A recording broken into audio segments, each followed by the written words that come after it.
কোথায় যাচ্ছ?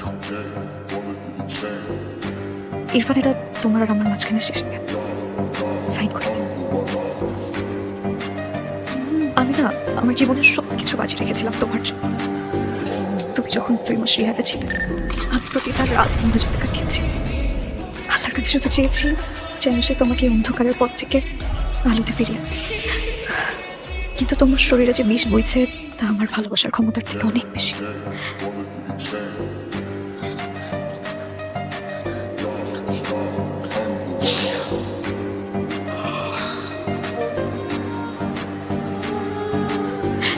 আমি তোমাকে 2টা রাস্তা দেখেছি।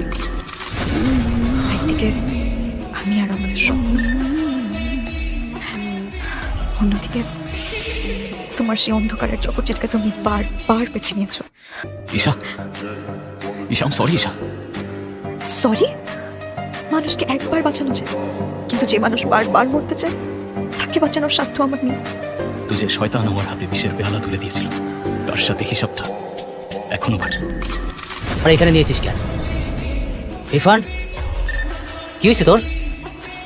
বল না ইরফান। ইরফান, আমারে মারতেছিস কেন? আমি তোর বন্ধু না। বন্ধু সেজে আমার শিরায় বিষ ঢালছো তুমি। বন্ধু না তুই আমার, দালাল রে তুই, দালাল। যা দিলাম তোকে মাফ করে, কারণ একদিনের জন্য হলেও তোকে আমি আমার ভাই ভাবছিলাম। তবে আজ থেকে তুই, তোর এই নেশা আর তোর বিষাক্ত বন্ধুত্ব সব এখানেই ছেড়ে দিয়ে গেলাম।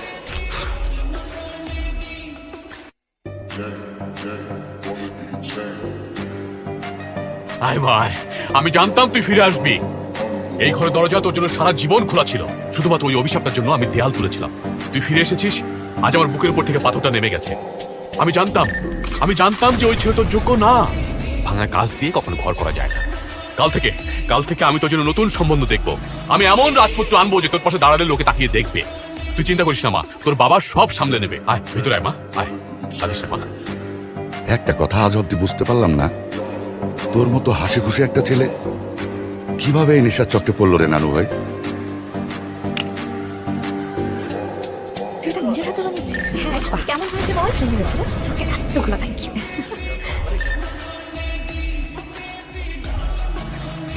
কিরে ইরফান, যার ছায়ার পিছু পিছু 4 বছর ঘুরঘুর করলি, গ্রাজুয়েশন শেষে এসে ওরই আংটি দিবি তুই?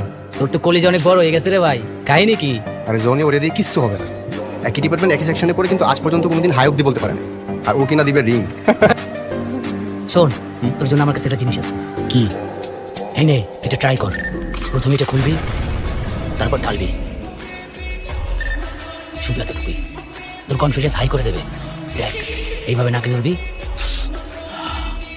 তারপর একটা নেবে তোরে। তখন তুই আর ইরফান থাকবি না, সুপারম্যান হয়ে যাবি। এই নে, ট্রাই কর। ইরফান ভাই, এসবের কোনো দরকার নাই, স্বাস্থ্যের জন্য কিন্তু খুবই খারাপ। বেশি বুঝোস? আমি খাই না, স্বাস্থ্যের জন্য ভালো না মানে? তুই খাইলে হবে নাকি? আমি জানি না এটা কি।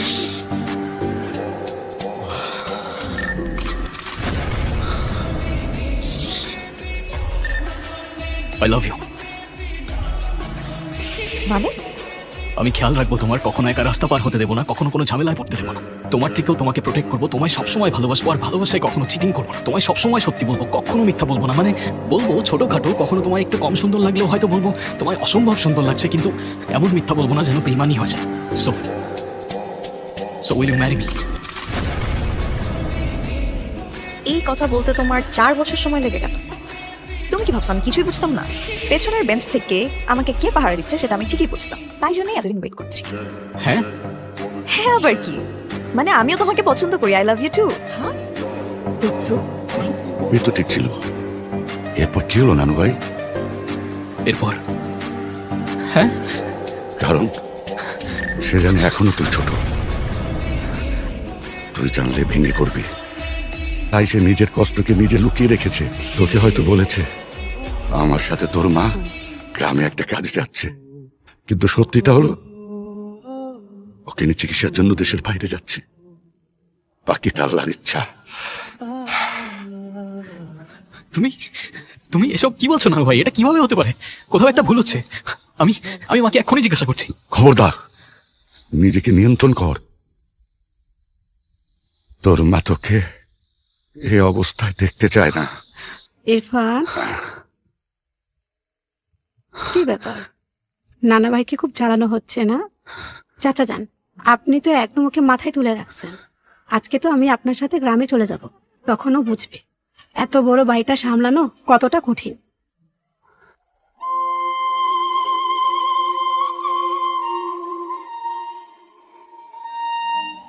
মাছারা মাছারা তো এই দুনিয়াতে কেউ নেই আমার।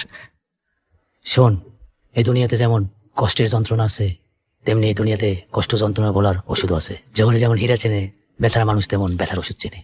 নে ধর। সমুদ্রের ওপার থেকে আসা ইম্পোর্টের জিনিস, একটা প্যাকেটে 5,000 টাকা হয়ে যাবে, ফ্রিতে দিতে পারবো না। আচ্ছা, 1 2 3 4 5, তুই পুরোটাই রাখ। হ্যাঁ, দে দে।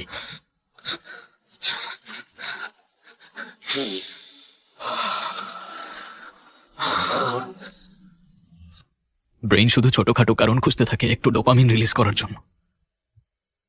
তুমি যখন মায়ের লাশ নিয়ে এয়ারপোর্টে আসলে, আমি তখনও সেই ঘোরের মধ্যেই ছিলাম। মাকে শেষবারের মতো ভালো করে দেখতেও পারলাম না আমি, নানু ভাই। শোন, তোর নসিবে এখনো তোর হাতের মুঠোয়। ঈশা তোকে ঘৃণা করে না, ঘৃণা করে তোর এই অবস্থাকে। নিজের অস্তিত্বকে ফিরে নিয়ে আয়।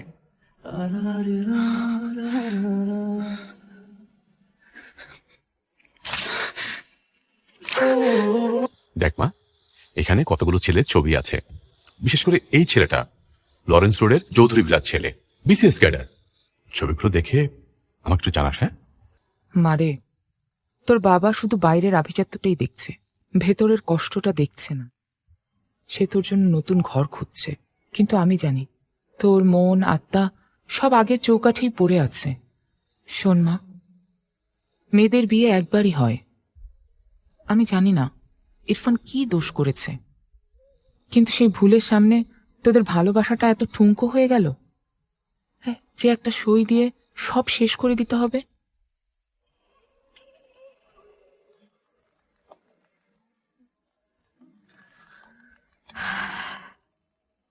হ্যালো হ্যালো, কল করে কথা কেন বলছো না? আর যদি চুপ করেই থাকতে হয় তাহলে কলই বা কেন করেছো? ফোনটা রেখে দাও। এভাবে কথা বলছো কেন? মিস করছিলাম তোমাকে, তাই। আর কিভাবে কথা বলবো জানি না। আর মিস করলি বা কি? হ্যাঁ, সরি। সরি? সরি কেন? এই শব্দের কি কোনো মানে আর আমাদের মধ্যে বাকি আছে? জানি না। কেমন আছো তুমি? ওখানে সব ঠিক আছে তো? আর সবাই ভালো তো আছে না? আছি, আল্লাহ যেমন রেখেছে। আর আমার খবর জেনে তুমি কি করবে? আমি আমি সবকিছু ঠিক করতে চাই যা। ঠিক আগের মতো। আমি শেষবারের মতো কথা দিচ্ছি তোমাকে। আমাকে শেষবারের মতো একটাবার বিশ্বাস করে দেখো না, প্লিজ। বিশ্বাস তো অনেক দামি জিনিস ইরফান। যাক, এসব কথা বাদ দিই। যদি আমার জন্য কিছু করতেই হয় তাহলে একটা কাজ করো। ড্রয়ারে আমি ভুল করে একটা ছোট বক্স রেখে এসেছি। ওটা আমার খুব যত্নের জিনিস, ভালোবাসার জিনিস। যদি পারো ওটা একটু পার্সেল করে পাঠিয়ে দিও আমার কাছে। আমি চাই না আমার কোনো কিছু ওই বাসায় পড়ে থাকুক। রাখছি।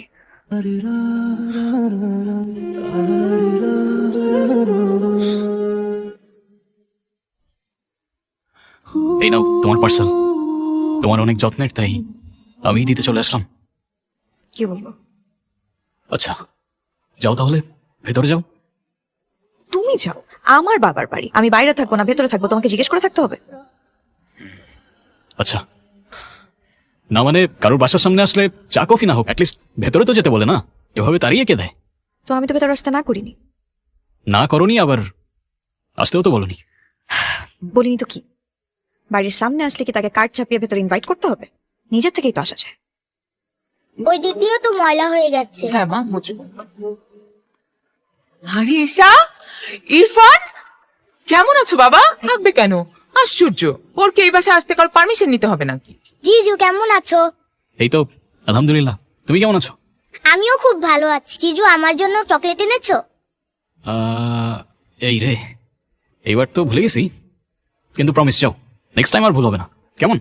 ওকে জিজু। তুমি বের হয়ে যাও এই বাড়ি থেকে। কি আশ্চর্য, এটা কেমন ধরনের কথা? ছেলেটা বিয়ের পর প্রথম আমাদের বাড়িতে আসলো, বের হয়ে যাবে মানে কি? প্রথমবার হোক আর শেষবার, এত আবেগ আসে কোত্থেকে এই ছেলের জন্য? হ্যাঁ, না, বেরিয়ে যাও, বেরিয়ে যাও এই বাড়ি থেকে। আমি কখনো ভাবিনি তোমার এই মুখটা আমার জীবনে দ্বিতীয়বার আবার দেখতে হবে। তিন ছেলের কাছে আমি আমার মেয়েকে তুলে দিব না। শোনো ইরফান, যাদের মাথার উপর কোনো ছায়া নেই, যাদের কোনো অভিভাবক নেই, তাদের কোনো দায়বদ্ধতা থাকে না। যাদের পরিবার নেই, তাদের কাছে সম্পর্কের কোনো মূল্য নেই। আমার বাবা মা নেই দেখে আপনি আপনি এটা বুঝে গেলেন যে আমার কাছে সম্পর্কের কোনো মূল্য নেই? অবশ্যই। তুই কার সাথে আত্মীয়তা করবো? ইনাফ বাবা, ও আমাকে ভালোবাসে আর আমি ওকে। আমার জন্য না এটাই যথেষ্ট। আমি চেয়েছিলাম তোমাদের ভালোবাসা নিয়ে আমার নতুন জীবনটা শুরু করব, কিন্তু তুমি আর সেটা হতে দিলে কোথায়? এখন তোমার এই বিয়েতে মত থাকুক আর না থাকুক, আমি ইরফানকেই বিয়ে করব, আজই বিয়ে করব। তো এইসব সস্তা আবেগের পরিণতি কি হয়? 1 বছর যেতে না যেতেই সব শেষ হয়ে গেল। এখনো বুঝতে পারছো না কেন আমি এই বিয়ের বিপক্ষে ছিলাম? তাই আমার সাজেশন থাকবে, তুমি ডিভোর্স পেপারে সাইন করে চলে যাও। আমার সম্পর্কে আপনার পয়েন্ট অফ ভিউ তাহলে এই 1 বছরে এতটুকু বদলায়নি স্যার। তবে সাইন তো আমি করতে পারবো না স্যার। যাকে একবার আমি নিজের করে নিয়েছি তাকে ছেড়ে দেওয়া আমার পক্ষে অসম্ভব। আমি যতদিন না আমার ভালোবাসা দিয়ে আপনার মেয়ের অভিমান ভেঙে ওকে এখান থেকে নিয়ে যেতে পারছি, ততদিন আমি এই বাড়ির দরজায় কড়া নাড়তে থাকবো। আরবিতে একটা প্রবাদ আছে স্যার, মান সাবরা জাফরা, যে ধৈর্য ধরে সে জয়ী হয়। আমি ধৈর্য ধরবো স্যার, চেষ্টা করে যাব। বাকিটা তো উপরওয়ালার ইচ্ছা। আপনি আপনার জেদ নিয়ে থাকুন, আমি আমার বিশ্বাস নিয়ে আবারও ফিরে আসবো।